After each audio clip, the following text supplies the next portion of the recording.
If you're short on time and short on cash this Thanksgiving, don't worry, you can still have a delicious meal for $11. I'm going to be feeding 2 people. We're even going to include dessert, and we're keeping all the sides in this 9x13 pan to make cleanup a breeze. I'm getting all of my ingredients from Walmart, and I wanted this Thanksgiving to have a little bit of a southern flair. Last year I did a Thanksgiving in one pan as well, but I got all my ingredients from the Dollar Tree. This time around, I decided to get some different things that might be seen traditionally on a southerner's table, such as cornbread stuffing and also some collard greens, although they are canned, not from scratch. Can you believe the price on this turkey? Canned turkey. I found this frozen turkey and I am planning on using this one instead because it was actually way cheaper than any of the other turkey products that I could find. If you are not a turkey fan, a good alternative would be to get one of those ham steaks and cut that up. In my Walmart, the price line for that is about equal to that frozen turkey. Here is everything we got. We got this package of baked mashed potatoes. You could do any of the flavors that they have there. I got the Great Value kind. I got this box of the Banquet family style white meat turkey. It says it serves 6, but a serving size is only 2 slices, so I do feel like this could, while it can serve 6, I think it more realistically would serve 2, especially if you're doing seconds. I also got this can of turkey flavored collard greens, which I was pleasantly surprised at. These were delicious. Then I also got a can of creamed corn because we're going to be doing a little bit of a corn pudding. This is something that my family grew up with as a southerner, and a sweet potato pie, of course. You could also do a pumpkin one if you would rather, and pecan pie. I got a can of the cut green beans and a can of cream of mushroom soup. Also this box of cornbread stuffing, which we'll mix up. And lastly, 1 sweet potato. I also wanted to show you a couple options to bulk up the meal. One is this cornbread mix, which we are not using in this particular meal, but you could also use a box of mac and cheese. I've seen mac and cheese included on a lot of different Thanksgiving spreads. So a little bit of Jiffy cornbread on the side would bulk up this meal if you are needing to feed more than 2 people, or you're needing to just have more food and you want more leftovers. We are starting off with our 9x13 pan. We're taking double the amount of aluminum foil as the length of the pan, then making 2 separate folds. We're creasing them up to make these ridges. This will help form our sections for each of our side dishes. Then you're going to take 3 different smaller sheets of the aluminum foil. It's going to be just about the length of each of those sections, and you make another ridge and press it into the pan, and you should end up with a 6-sectioned pan like this. Now this definitely can work for other meals as well, but I love using it for a quick Thanksgiving just because it really helps with the cleanup, because at the end of the night you only have 1 pan to put away and 1 pan to clean. I also did want to mention that while this Thanksgiving meal has definitely several items that are more processed, the reasoning for that is to help cut down on time.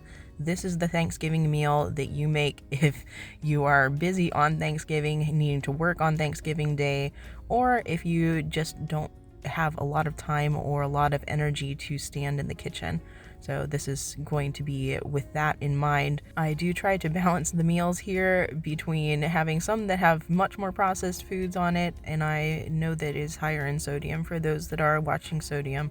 But the hope is that this will help somebody out there that maybe is feeling daunted by making Thanksgiving or has very limited time, or is just looking for a fancy meal that they can make while they still have a tight budget.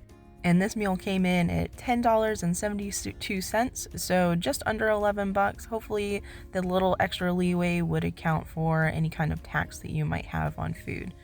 As you saw, that first section, I just emptied the can of cream of mushroom soup and the drained can, I should say, of green beans into my bowl, mixed it up, and added it to the first section. I opened the can of the collard greens, drained it slightly, then added that to my second section, and now I'm starting on the mashed potatoes. For this, I poured my package of mashed potatoes, added 2 cups of boiling water, and let that sit for a second, and it thickened up very nicely as I mixed it in. I poured that into one of the middle sections, making sure and scraping out that bowl before I got started on the sweet potato casserole that we're going to do.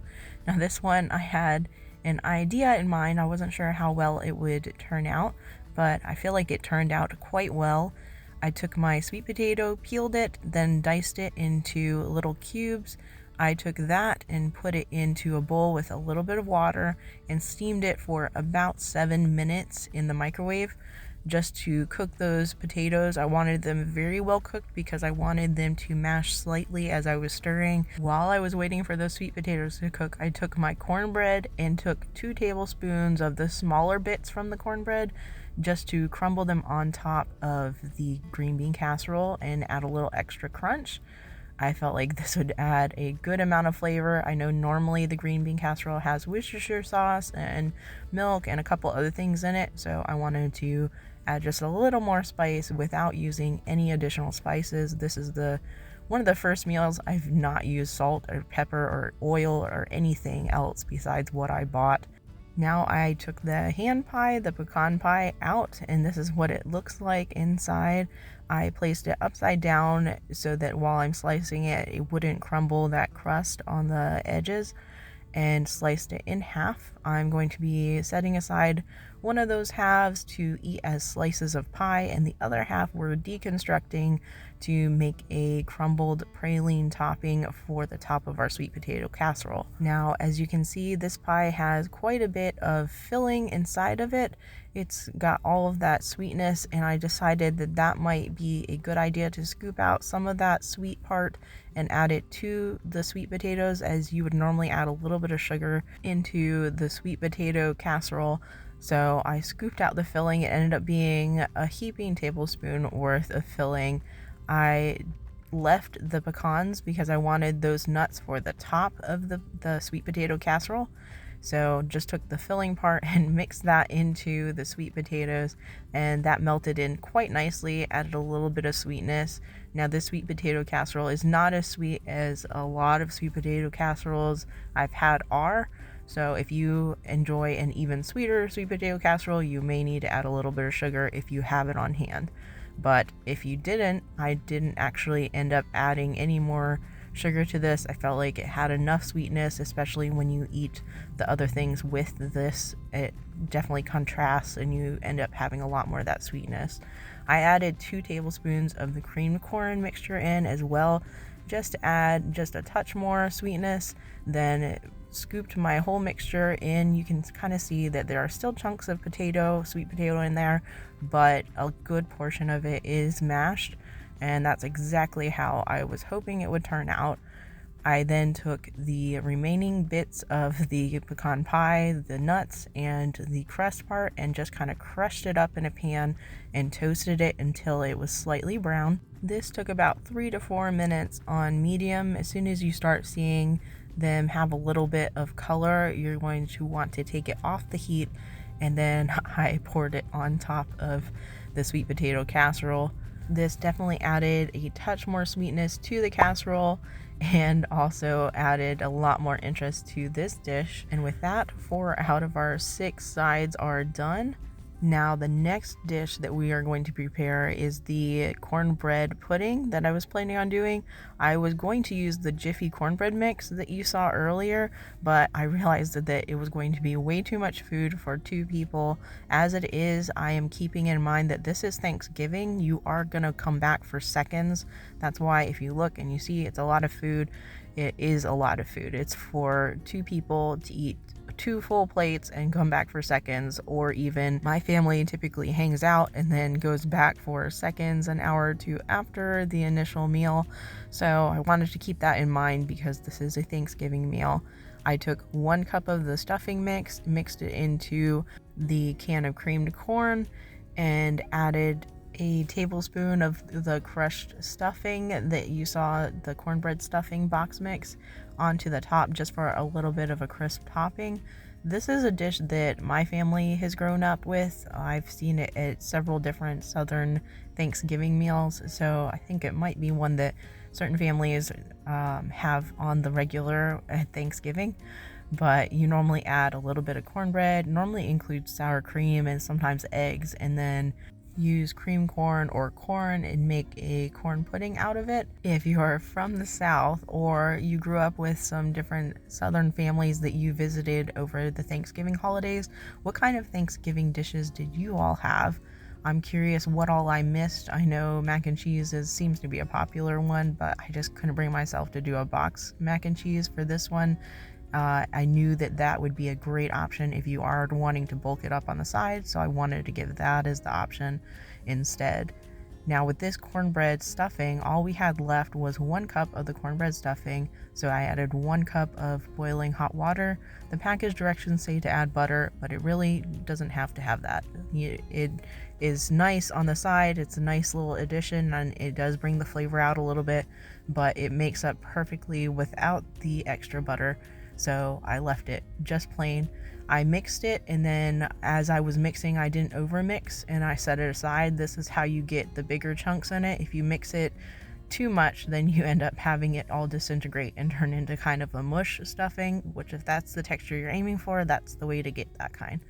Otherwise, set it aside, let it steam, and you'll still have the bigger chunks in it.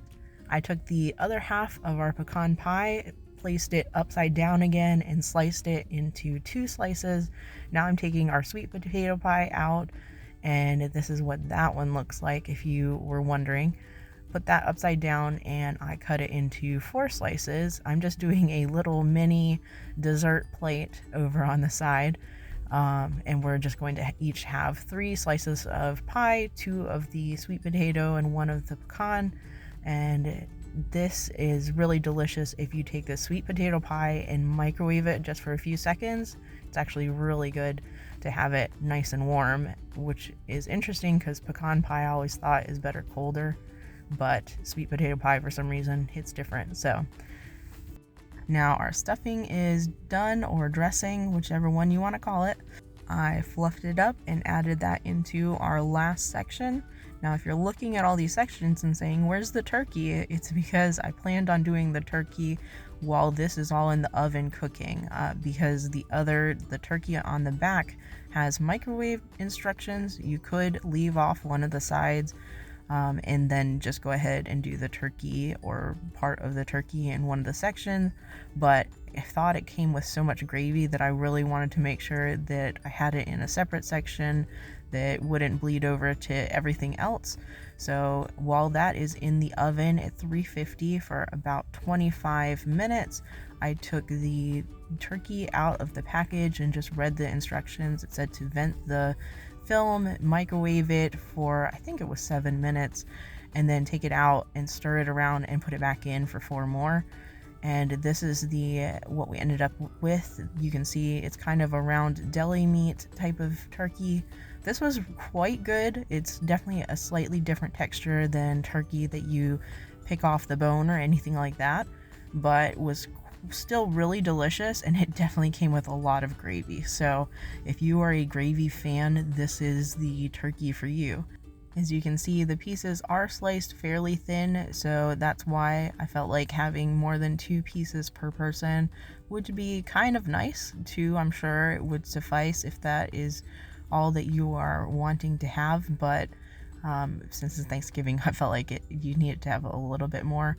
You can see our dessert plate in the back, and here's our finished 9x13 sides dish, where we have all of our different sides, and at the end of the night, it makes it very easy. You just cover this with tinfoil and pop it back in the fridge, or if you wanted to, you could plate up the leftovers into different plates as if you were serving up the meal. Put some saran wrap over top, put those in your fridge, and pop those directly in the microwave then after taking that saran wrap off the top. That way you could almost have a TV dinner style of Thanksgiving meal to have the next day if you wanted to.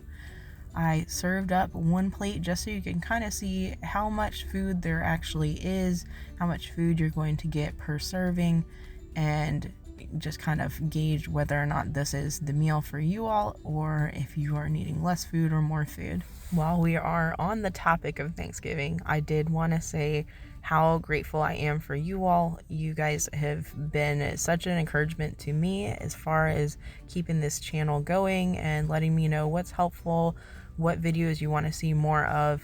And just I'm grateful for all the positive comments that I do get on this channel and all the encouragement. And with that, we have our completed meal, our full plate of Thanksgiving food, plenty for 2 people. You could even do 3 if you don't plan on going back for a lot of seconds. Thank you all for watching again, and for all the times that you've commented and let me know when a video's been helpful or when you've enjoyed a video. It really brightens my day as well and encourages me to keep going. I hope you all have a wonderful Thanksgiving. I'll see you in the next one.